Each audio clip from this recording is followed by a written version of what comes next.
Good day, everyone, STEAM panel, professors, and classmates. My name is Juvincio Junior Di Salao.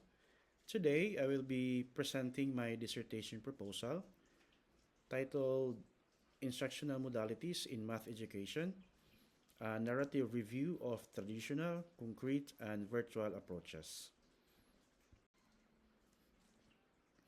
To give you an executive overview, this research focuses on synthesizing empirical and theoretical literature to compare the various instructional modalities.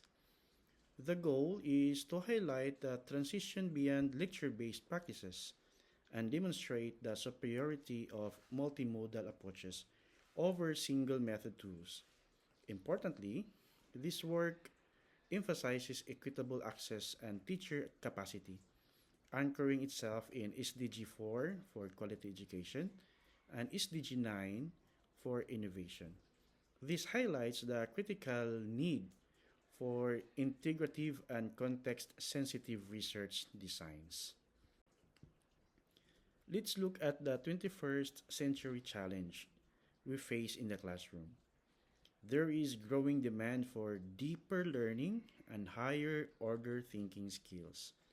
Yet, traditional methods are often falling short.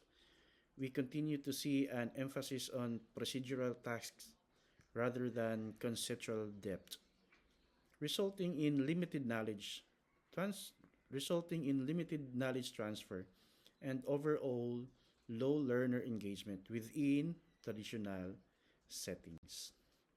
When we analyze the traditional teaching modality, we see it we see it is predominantly lecture based. It is teacher centered delivery method characterized by demonstration and rote memorization of procedures. Its critical limitations are well documented. It is criticized for limiting conceptual understanding and failing to foster a meaningful transfer of knowledge to new contexts. Moving to alternative approaches, concrete manipulatives involve tactile exploration. These are physical tools such as counters, blocks, and geometric solids that learners interact with directly to build mathematical meaning. This approach supports embodied cognition by effectively bridging concrete, physical, with abstract reasoning. On the digital front, virtual manipulatives provide a digital representation of these concepts.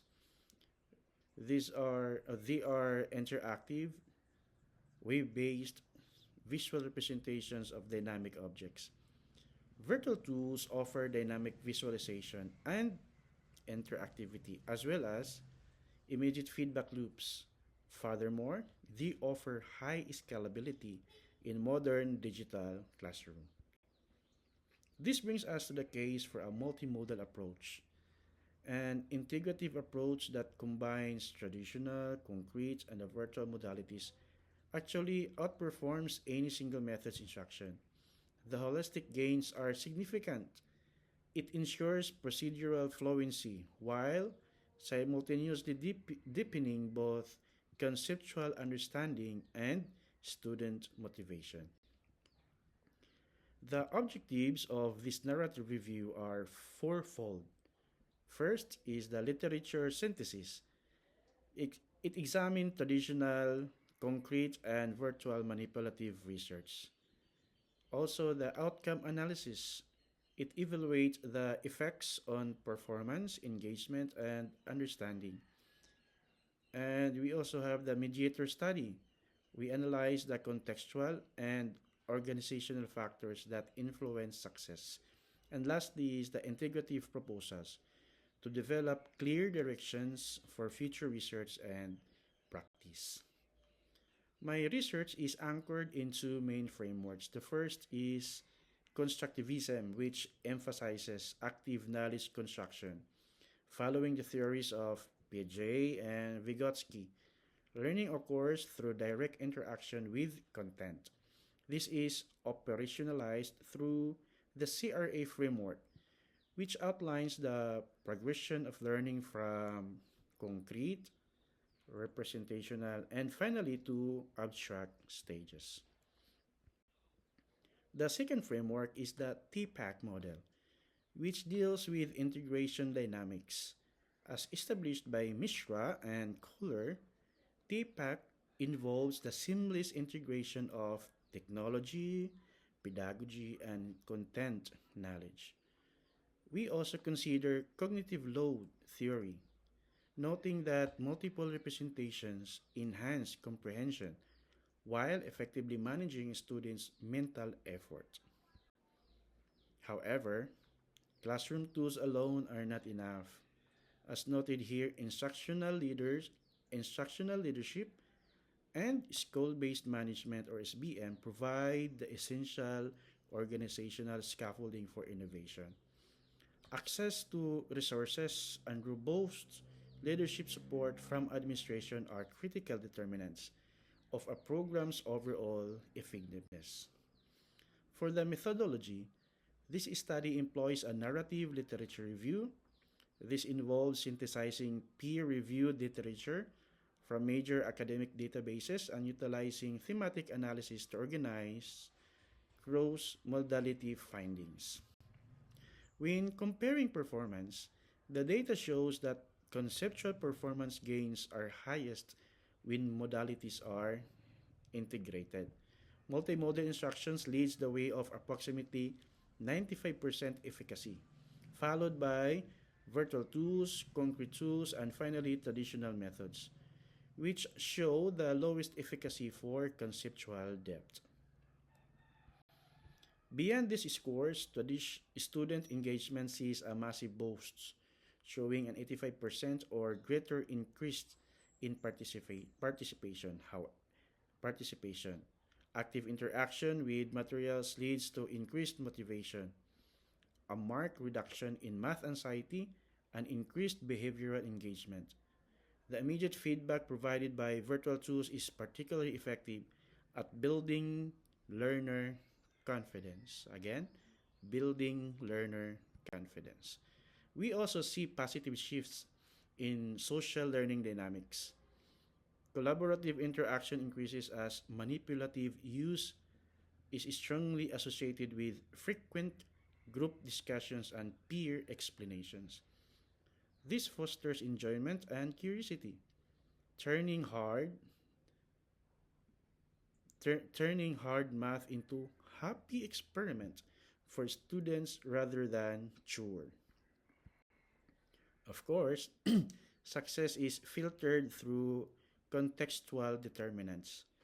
Teacher competence carries about a 70% weight, meaning pedagogical integration skills are paramount. Other major factors include digital access, overcoming logistical and infrastructural barriers, and resource availability, ensuring the adequacy of instructional materials. Grounding this in our local reality here in the Philippines, we look at the Matatag curriculum framework.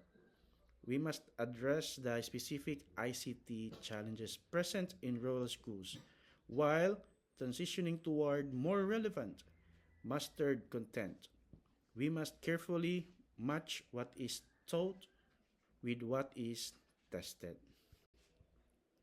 To navigate these challenges, I propose an innovation framework consisting of four steps. First one, the synthesis. So there should be a massive review of literature of modalities. The second one is diagnosis by identifying specific learning gaps. The third one is the framework by creating a strategic roadmap for innovation. And the fourth one is the sustainability, ensuring long-term policy and teacher support. In conclusion, the review clearly indicates that multimodal approaches yield superior outcomes. However, organizational factors are critical determinants of this success. Virtual manipulatives play a vital role in bridging the representation gap by offering interactivity that traditional and even physical tools simply cannot. That concludes my presentation. Thank you very much for your time and attention, and have a nice day. These are the image sources for verification. Again, thank you and have a nice day.